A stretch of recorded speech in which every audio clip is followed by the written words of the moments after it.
कुल्लू जिले में बिजली महादेव रोपवे परियोजना लंबे समय से विवादों में रही है। स्थानीय देव समाज और संघर्ष समिति का आरोप है कि रोपवे निर्माण से धार्मिक आस्था और देव परंपराओं को ठेस पहुंचेगी। अब इस मुद्दे पर प्रधानमंत्री नरेंद्र मोदी ने संज्ञान लेते हुए मामले को केंद्रीय स्तर पर उठाया है। प्रधानमंत्री के निर्देश के बाद 3 सदस्यीय समिति गठित की गई है, जिसकी अध्यक्षता भाजपा राष्ट्रीय अध्यक्ष और केंद्रीय स्वास्थ्य मंत्री जेपी नड्डा कर रहे हैं। इस समिति में अरुण सिंह और महेंद्र पांडे भी शामिल हैं। 3 नवंबर को नई दिल्ली में संघर्ष समिति के प्रतिनिधि समिति के सामने अपना पक्ष रखेंगे। पूर्व सांसद और पूर्व विधायक महेश्वर सिंह ने कहा कि देववाणी में पहले ही इस रोपवे का विरोध हो चुका है।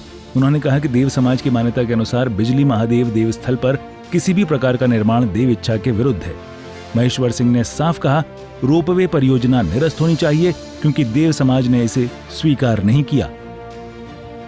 संघर्ष समिति का दावा है कि देव सभा जगती में भी सभी देवी देवताओं ने रोपवे के खिलाफ सहमति जताई है।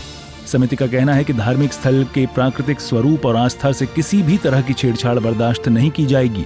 अब सारी उम्मीदें 3 नवंबर को होने वाली बैठक पर टिकी हैं। 2 तारीख को संभवतः और 3 तारीख को उन्होंने सुबह मिलने की बात कही है। वो उनके पीएस ने लिखाया, और अगर इमरजेंसी में कोई और वहाँ प्रोग्राम होंगे तो फिर कहा कि बाकी डेट बाद में देंगे, नहीं तो ये कंफर्म्ड है।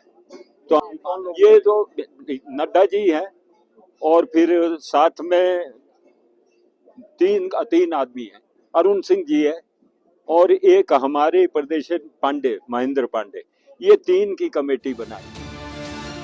बिजली महादेव रोपवे विवाद अब स्थानीय स्तर से आगे बढ़कर राष्ट्रीय स्तर पर पहुंच चुका है। जहां एक ओर विकास के नाम पर रोपवे समर्थक तर्क दे रहे हैं, वहीं दूसरी ओर देव समाज धार्मिक आस्था के आधार पर इसका विरोध कर रहा है। अब 3 नवंबर को दिल्ली में होने वाली बैठक से इस मुद्दे के भविष्य का फैसला तय हो सकता है। सूर्य समाचार के लिए कुल्लू से सृष्टि शर्मा की रिपोर्ट।